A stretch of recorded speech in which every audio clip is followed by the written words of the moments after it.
항생제에도 죽지 않는 살모넬라균으로 인한 감염 사례가 캘리포니아를 비롯한 전국 26개 주에서 확산돼 총 77명이 발병하고 이 중 1명이 사망한 것으로 나타나 연방과 주 보건 당국이 비상에 걸렸습니다. 이일 연방질병통제예방센터와 캘리포니아 보건당국에 따르면 LA 카운티를 포함한 캘리포니아 지역에서 6명을 포함해 전국적으로 총 77명이 최근 살모넬라 감염 증상을 보여 이 중 22명이 병원 입원 치료를 받았으며 북가주 세크라멘토에서 발생한 환자 1명이 결국 사망한 것으로 나타났습니다.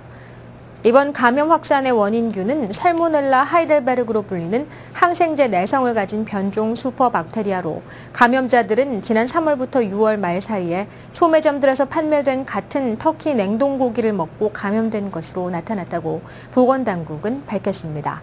이 보건당국은 살모넬라균에 오염된 터키 고기가 어떤 브랜드이며 어느 지역에서 팔렸는지 등은 구체적으로 밝히지 않았으며 리콜 실시 여부도 아직 결정되지 않았다고 밝혔습니다. 석사 학위 이상의 외국인 전문 인력과 기업가들에게 영주권 취득 기회를 완화시키는 안이 발표됐습니다.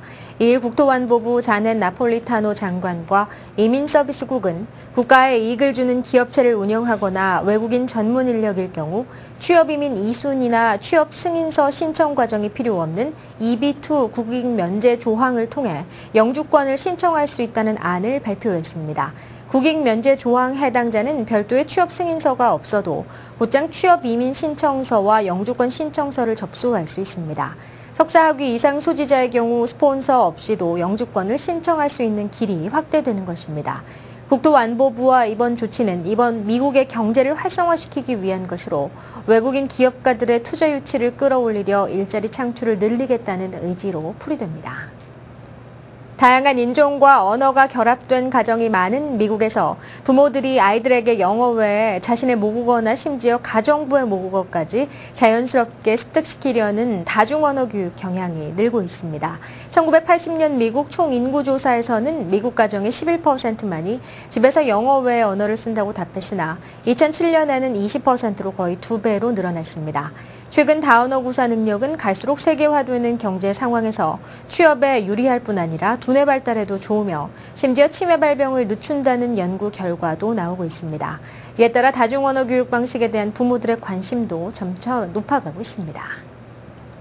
미 국무부는 2일 독도 영유권 문제를 둘러싼 한일 양국의 갈등과 관련해 한일 양국이 평화적이고 외교적으로 상호 수용할 수 있는 해법을 마련하기를 기대한다고 밝혔습니다.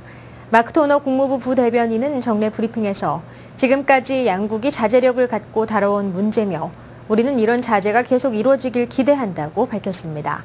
그는 독도를 리앙쿠르암으로 언급하면서 리앙쿠르암의 주권에 대해서 특별한 입장을 갖고 있지 않다고 덧붙였습니다.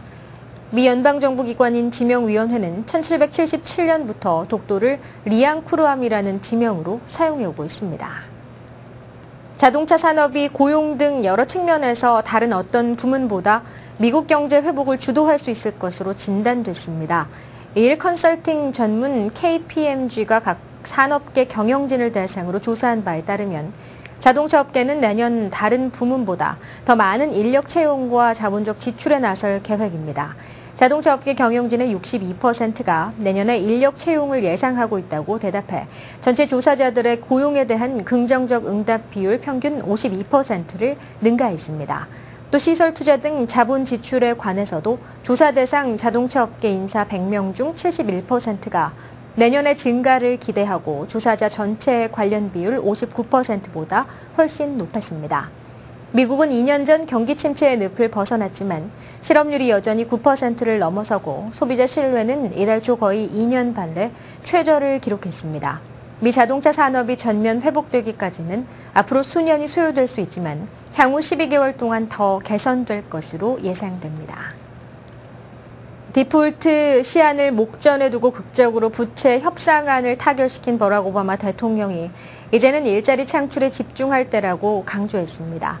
오바마 대통령은 2일 상원이 부채 협상 증액안을 승인한 직후 앞으로는 새로운 일자리와 더 높은 임금, 빠른 경제 성장 등 미국인의 주된 관심사를 위해 계속 싸워 나가겠다고 밝혔습니다. 오바마 대통령은 또 민주공화 양당이 미국 정계의 권력을 분점하고 있고 경제 발전의 책임도 함께 짊어져야 한다며 휴회 기간이 끝나는 즉시 의회는 초당적 조치를 취해야 한다고 촉구했습니다.